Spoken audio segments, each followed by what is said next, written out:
Good morning students. आज से आपका नेक्स्ट चैप्टर स्टार्ट हो रहा है, moving charges and magnetism. According to Pradeep ये आपकी थर्ड यूनिट है। फर्स्ट यूनिट थी इलेक्ट्रोस्टैटिक्स, सेकंड थी करंट इलेक्ट्रिसिटी और ये थर्ड यूनिट है। एनसीईआरटी के अकॉर्डिंग ये फोर्थ चैप्टर है और प्रदीप में इस यूनिट के आगे और पार्ट हैं, 4 पार्ट हैं, लेकिन एनसीईआरटी में हम इससे रिलेटेड 2 चैप्टर्स करेंगे। फर्स्ट चैप्टर ये है, नेक्स्ट चैप्टर होगा मैग्नेटिज्म एंड मैटर। तो ये चैप्टर जो है यहाँ से आपका वो टॉपिक मतलब आप कह सकते हो स्टार्ट होने वाला है कि जब चार्ज किस में होगा, मोशन में, तब उसके ऊपर क्या मैग्नेटिक इफेक्ट्स आ रहे हैं। हमने इस कोर्स की स्टार्टिंग में किया था जब हमने फिजिक्स पढ़नी स्टार्ट की थी 12th के लिए, तो मैंने आपको बता दिया था कि फर्स्ट चैप्टर में इलेक्ट्रोस्टैटिक्स में आप ये पढ़ोगे कि जब चार्ज रेस्ट पे है तो तब उसमें क्या इलेक्ट्रिक इफेक्ट्स आ रहे हैं। सेकेंड चैप्टर करंट इलेक्ट्रिसिटी में आप ये पढ़ोगे कि चार्ज जब मोशन में है तब उसमें क्या इलेक्ट्रिक इफेक्ट आ रहे हैं। और थर्ड चैप्टर में आप पढ़ोगे कि चार्ज जब मोशन में आ गया तो तब उस पर क्या मैग्नेटिक इफेक्ट्स आ रहे हैं। तो ये चीज आपको समझनी है कि चार्ज जब रेस्ट पे है तो उस पर सिर्फ इलेक्ट्रिक इफेक्ट आता है। When charge is at rest तो उस पर क्या आता है, ओनली इलेक्ट्रिक इफेक्ट। लेकिन जब चार्ज मोशन में है तो उस पर मैग्नेटिक इफेक्ट्स भी आता है और इलेक्ट्रिक इफेक्ट्स भी आता है। ये हम करते हैं फर्स्ट चैप्टर में, ये हम करते हैं सेकेंड में, और ये अब हम स्टार्ट करेंगे अपने थर्ड चैप्टर में अकॉर्डिंग टू प्रदीप। ठीक है, तो इसमें हमें स्टार्ट करने से पहले मैं आपको थोड़ा सा इंट्रोडक्शन दे देती हूँ। एक एक्सपेरिमेंट है, इसके बारे में वैसे आप 10th क्लास में भी कर चुके हैं, बट एक बार इसका थोड़ा सा हमें ओवरव्यू लेना जरूरी है ये चैप्टर स्टार्ट करने से पहले। ओरस्टेड एक्सपेरिमेंट, ओरस्टेड एक साइंटिस्ट था, वो एक एक्सपेरिमेंट उसने परफॉर्म किया जहां से उसने ये एक्सप्लेन किया कि चार्ज जब मोशन में है तो उनके पास इलेक्ट्रिक इफेक्ट तो होता ही है और साथ के साथ मैग्नेटिक इफेक्ट भी होता है। कैसे एक्सप्लेन किया, ऑलमोस्ट जितने भी साइंटिस्ट होते हैं वो क्या करते हैं, वो कुछ ना कुछ एक्टिविटी कर रहे होते हैं और ऑल ऑफ द सडन कुछ ऐसा हो जाता है, फिर उसके बारे में वो सोचते हैं डिटेल में और फिर उससे कोई ना कोई नई चीज़ वो निकाल देते हैं। ठीक है, अगर आप किसी चीज़ के बारे में सोचोगे नहीं तो आपको कुछ नया इनोवेशन आप नहीं कर सकते। तो क्या कर रहे थे वो साइंटिस्ट, एक्चुअली में सिंपल एक सर्किट उन्होंने बनाया हुआ था।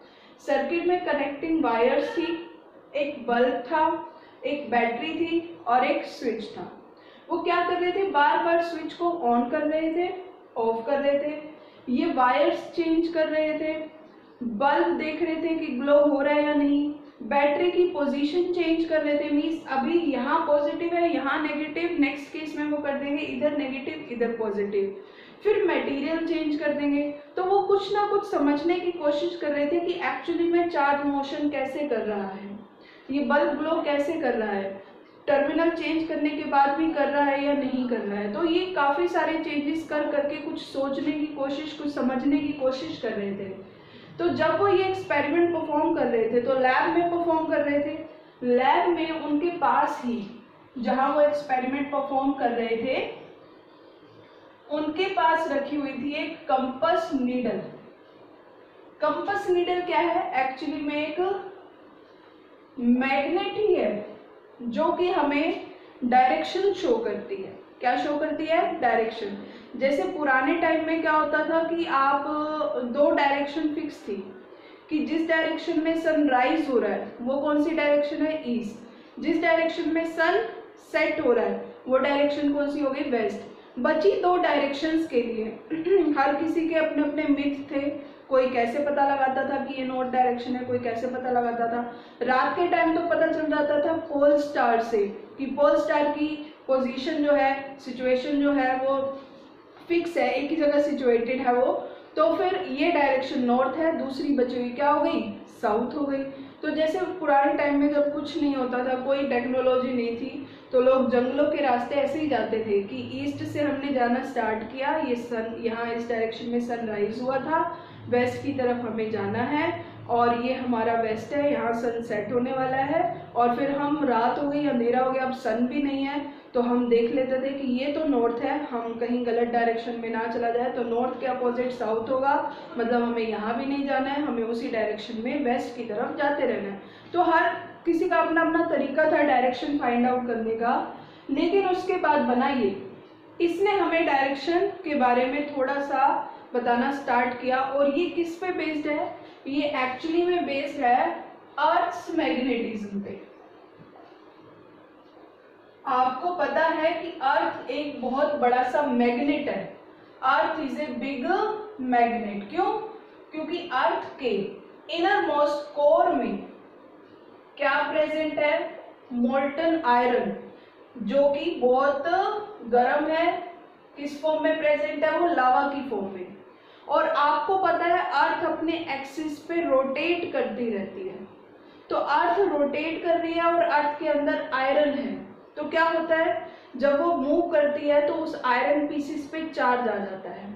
आपको पता है जब भी कोई ऑब्जेक्ट रोटेट करता है और वो मेटल है तो वो चार्ज फ्लो कराना स्टार्ट कर देगा, जिस वजह से ये अर्थ एक बड़े से मैग्नेट की तरह बिहेव करती है। इसकी अपनी खुद की एक डायरेक्शन बन जाती है, एक नॉर्थ और एक साउथ। तो अगर हम अर्थ के ऊपर, आपने 6th-7th क्लास में एक्टिविटीज की होगी कि अगर हम एक मैग्नेट को ऐसे फ्रीली सस्पेंड करें तो वो हमेशा एक ही डायरेक्शन में आके रुकेगा। अगर मान लो ऐसे रुक रहा है तो आप उसे 10 बार घुमा लो, 100 बार घुमा लो, हमेशा इसी पोजीशन में रुकेगा, वो ऐसे या ऐसे कभी भी नहीं रुकेगा।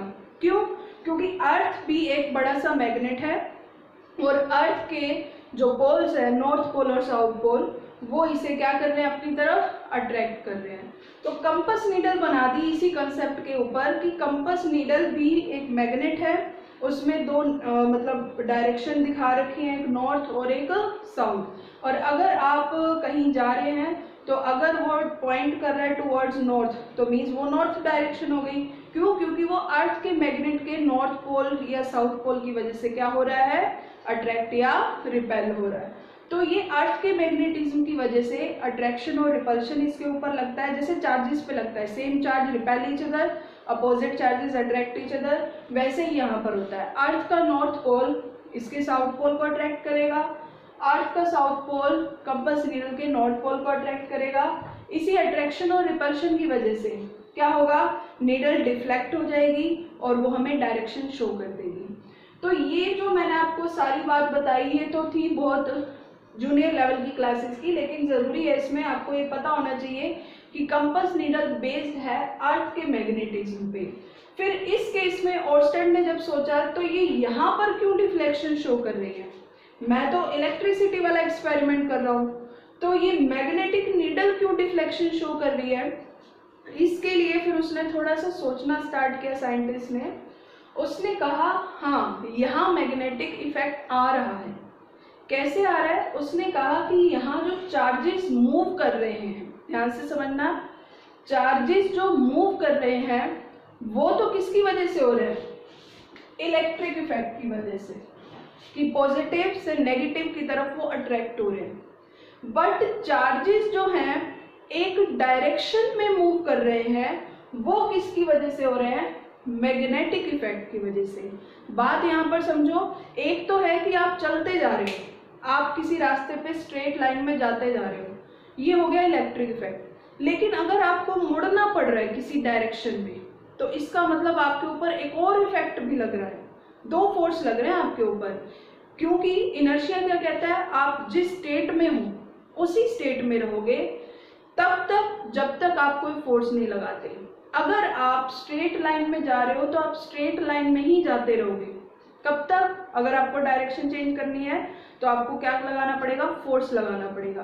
तो मीन्स यहाँ पर डायरेक्शन चेंज होने के लिए भी फोर्स लगेगा, और ऊपर से पहले तो फोर्स लग ही रहा था जब चार्ज किस पे थे? रेस्ट से मोशन में लाने के लिए भी फोर्स लगा, और एक लाइन में मोशन कर रहा था तो डायरेक्शन चेंज करने के लिए भी फोर्स लगेगा। 2 बार यहाँ पर फोर्स लगेगा। तो समझ में आई आपको बात? ओर्स्टेड ने इसको थोड़ा सा डिटेल में समझा और बताया। उसने कहा यहाँ एक बार फोर्स नहीं लग रहा, सिर्फ मूव कराने के लिए फोर्स नहीं लग रहा, उनको एक पर्टिकुलर डायरेक्शन में भी मूव कराना है। चार्जेस को सिर्फ ऐसे नहीं कि यहाँ से भेज दिया, वो तो यहाँ से बाहर ना निकल जाए, उन्हें यहाँ से यहाँ मूव कराना है। कितने डिग्री पे घुमा दिया उन्हें? 90 डिग्री, डायरेक्शन चेंज कर दी उनकी। अब चार्ज आराम से यहाँ से यहाँ जा रहे थे, फिर डायरेक्शन चेंज कर दी उनकी, यहाँ भेज दिया। फिर यहाँ से यहाँ जा रहे थे, फिर डायरेक्शन चेंज कर दी, फिर यहाँ। फिर एक तो उनको मूव करा और ऊपर से उनकी बार बार डायरेक्शन भी चेंज करा। मूव कराने के लिए भी फोर्स लगा, डायरेक्शन चेंज कराने के लिए भी फोर्स लगा। टोटल 2 फोर्स लगे, यानी मोशन के लिए कितने आ गए हमारे पास? 2 इफेक्ट, एक इलेक्ट्रिक इफेक्ट और एक मैग्नेटिक इफेक्ट। तो मैं यहाँ राइट कर देती हूँ, इलेक्ट्रिक इफेक्ट से तो सिर्फ चार्ज क्या करेंगे? मोशन। रेस्ट पे थे वो, आराम से, ये कंडक्टर है, इसमें फ्री इलेक्ट्रॉन रेस्ट पे थे। जैसे ही आपने इलेक्ट्रिक इफेक्ट दिया, मीन्स इलेक्ट्रिक फील्ड दिया, बैटरी लगाई आपने, इधर पॉजिटिव इधर नेगेटिव, तो नेगेटिव चार्ज पॉजिटिव की तरफ मोशन करने लगते। मोशन किसकी वजह से आया? Electric effect. लेकिन मूव करने के लिए एक डायरेक्शन में, कि यहाँ से मुड़ के यहाँ जाना है आपको, तो उसके लिए कौन सा फोर्स लगा? Magnetic effect. डायरेक्शन चेंज करने के लिए कौन सा फोर्स लगा? डायरेक्शन चेंज करने के लिए मैग्नेटिक फोर्स लगेगा। तो ये बात आपको समझ में आनी चाहिए, क्लियर होनी चाहिए। ऑर्स्टेड ने हमें ये एक्सप्लेन कर दिया कि मैग्नेटिक इफेक्ट भी लगेगा जब चार्ज मोशन में है, और मैग्नेटिक इफेक्ट किस लिए लग रहा है? डायरेक्शन चेंज करने के लिए लग रहा है। ठीक है, तो अब हम फोर्स निकालना स्टार्ट करते हैं कि कितना फोर्स इस पे लगा जब ये इसमें मूव कर रहे थे चार्ज पार्टिकल। तो उसके लिए हमें 3 चीजों की जरूरत है, फोर्स की, चार्ज की, वेलोसिटी। फोर्स निकालने के लिए हमें चार्ज की, वेलोसिटी की और मैग्नेटिक फील्ड की। तो यहाँ पर देखो, एक तरफ तो आपके पास 2 चार्ज हैं, उन्हें आपने मूव कराना है, और एक तरफ आपके पास 200 चार्जेस हैं, तो आपने उनको मूव कराना है। तो जितने ज्यादा चार्जेस होंगे उतना ज्यादा फोर्स भी लगेगा मूव कराने के लिए, और ऊपर से उनकी डायरेक्शन। यहाँ हम मूव कराने की बात नहीं करेंगे, या हम मैग्नेटिक इफेक्ट की बात करें तो हम डायरेक्शन चेंज करने की बात करेंगे। एक तरफ तो आपने 2 बच्चों को एक लाइन में एक जगह ऐसे मूव कराना है, लाइन बनवानी है, डायरेक्शन चेंज करानी है, और वहीं एक जगह आपने 200 बच्चों को यहाँ से लेकर ग्राउंड में लेकर जाना है, डायरेक्शन चेंज करानी है क्लासरूम से लेकर। तो क्या हो गया? चार्ज ज्यादा, तो फोर्स भी क्या हो गया? ज्यादा हो गया। ठीक है, दूसरी बात, जितना ज्यादा आपने फोर्स लगाया है, मतलब उतनी ज्यादा आपने डायरेक्शन चेंज कराई है, यानी उतना ज्यादा मैग्नेटिक फील्ड क्रिएट होने वाला है, मैग्नेटिक इफेक्ट आने वाला है। तो फोर्स किसके डायरेक्टली प्रोपोर्शनल हो गया? Magnetic field. मैग्नेटिक फील्ड को हम डिनोट करते हैं बच्चों कैपिटल B से। अब बची बात इसकी, वेलोसिटी की। फोर्स किसके डायरेक्टली प्रोपोर्शनल होगा? वेलोसिटी के भी। अब एक तो है चार्ज आराम से जा रहा था, आपने उसकी डायरेक्शन चेंज करा दी।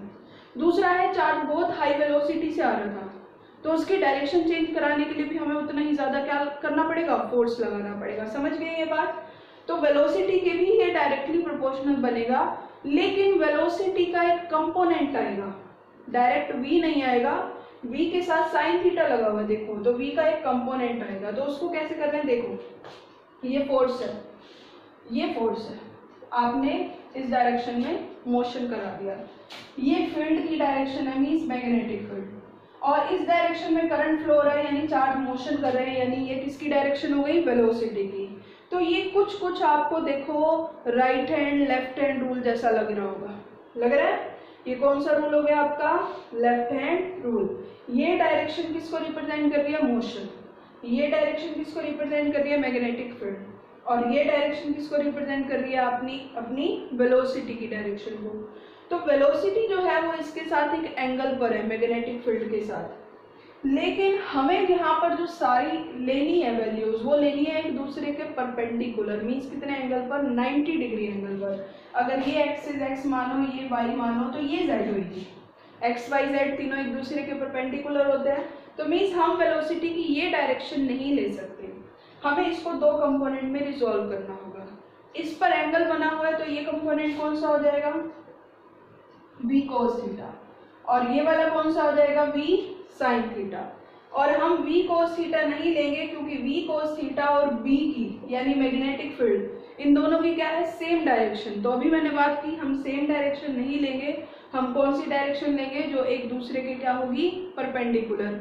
क्योंकि मैग्नेटिक फील्ड जो लग रहा है वो परपेंडिकुलर डायरेक्शन के लिए ही लग रहा है। तो बचा कौन सा कंपोनेंट, कौन सा लेंगे हम, v sin थीटा। तो फोर्स किसके डायरेक्टली प्रोपोर्शनल हो गया, charge force is directly proportional to v sin theta and force is directly proportional to b। तीनों को कंबाइन कर दिया तो फॉर्मूला आ गया qvb sin थीटा। प्रोपोर्शनैलिटी का साइन हटाएंगे तो एक कांस्टेंट k और k की वैल्यू क्या है 1, तो बच जाएगा qvb sin थीटा। लेकिन फोर्स एक वेक्टर क्वांटिटी है तो आप इसे वेक्टर फॉर्म में राइट कर सकते हो, और साइन थीटा अगर हटाते हैं तो कौन सा प्रोडक्ट आ जाता है, क्रॉस प्रोडक्ट। तो Q V B sine theta को हम क्या राइट कर सकते हैं, V vector cross B vector. ये आपके पास फॉर्मूला आ गया in terms of magnetic field, यानी आपको चार्ज को मूव कराने के लिए कितना फोर्स लगाना पड़ रहा है इन टर्म्स ऑफ मैग्नेटिक फील्ड, यानी उसे परपेंडिकुलर घुमाने के लिए। और ये हमें किसने बताया था, ओर्स्टेड में, कि आपको परपेंडिकुलर अगर उन्हें भेजना है, एक डायरेक्शन में भेजना है ऐसे घुमा के कि वो यहाँ से यहाँ ही जाए और कहीं ना चले जाए, तो उसके लिए आपको एक फोर्स और लगाना पड़ेगा। एक फोर्स से वो धक्का मारोगे आप उन्हें जाने के लिए, और एक फोर्स लगाओगे आप उन्हें डायरेक्शन चेंज करने के लिए, दो फोर्स लगेंगे, ठीक है।